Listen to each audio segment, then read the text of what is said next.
জাদুর থালা ও অভিশপ্ত গুপ্তধন। অধ্যায় ১। এক রহস্যময় সন্ধ্যা।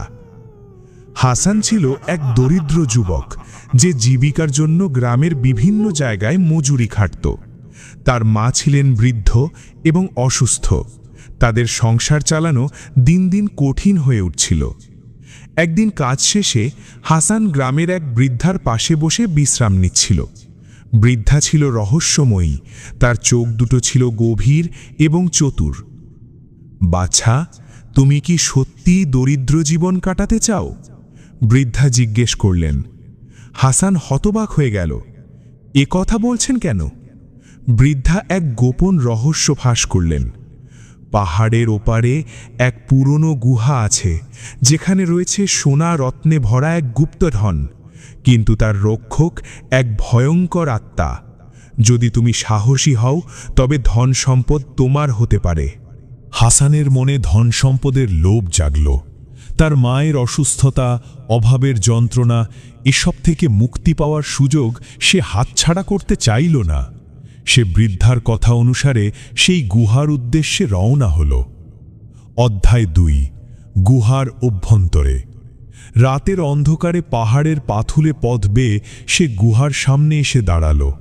গুহার মুখে বড় একটি পাথর ছিল, যা ঠেলে সরাতে হলো। গুহার ভেতরটা ছিল ধুলোয় ভরা, আর দেয়ালের গায়ে পুরনো শিলালিপির মতো কিছু লেখা ছিল। গুহার আরও ভেতরে ঢুকে সে দেখল বিশাল এক হলঘর, যেখানে সোনারূপার স্তূপ গড়ে উঠেছে। হাসানের চোখ চকচক করে উঠল। হঠাৎ তার চোখ পড়ল এক বিশাল সোনার থালার দিকে। থালাটির ওপর অদ্ভুত চিহ্ন খোদাই করা ছিল, যার কিছুই তার বোঝার মতো নয়। এই থালাটিই হয়তো সবচেয়ে মূল্যবান, সে ভাবল, এবং থালাটিকে হাতে তুলে নিল। ঠিক তখনই গুহার ভেতর এক ভয়ঙ্কর আওয়াজ প্রতিধ্বনিত হল।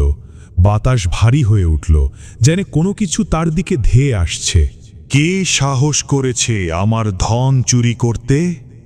হাসান আতঙ্কে থালা হাতে নিয়েই পেছনে হটতে লাগল, কিন্তু তার চারপাশে যেন ছায়া ঘনিয়ে আসছে। অধ্যায় ৩। অভিশাপের শুরু।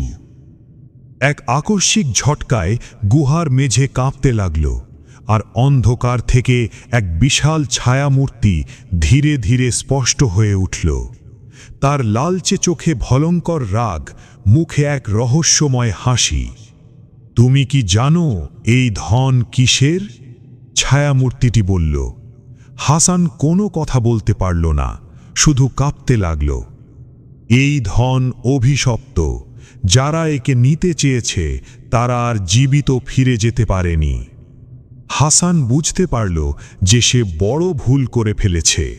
সে থালাটি ফেলে পালাতে চাইল, কিন্তু তার পা যেন মাটিতে আটকে গেল।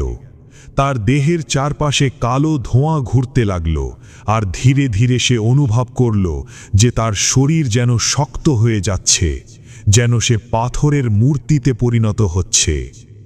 হাসানের চিৎকার গুহার দেয়ালে প্রতিধ্বনিত হল, কিন্তু বাইরে থেকে কেউ শুনতে পেল না।